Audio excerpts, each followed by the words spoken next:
Lead ભાઈ ખાવા જઈશું. હવે લેટ બેસી જઈએ. પણ ભાઈ મારો ખોરાક વધારે હ.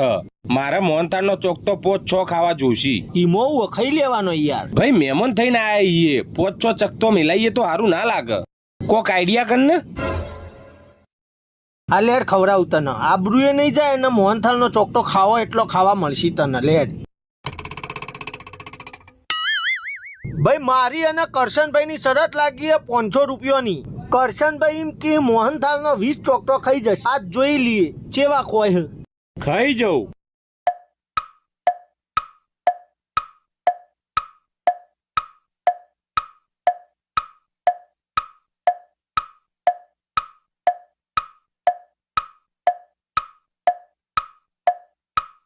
બસ ભાઈ હવે નહીં ખવાય. હજી તો 8 જ થયો.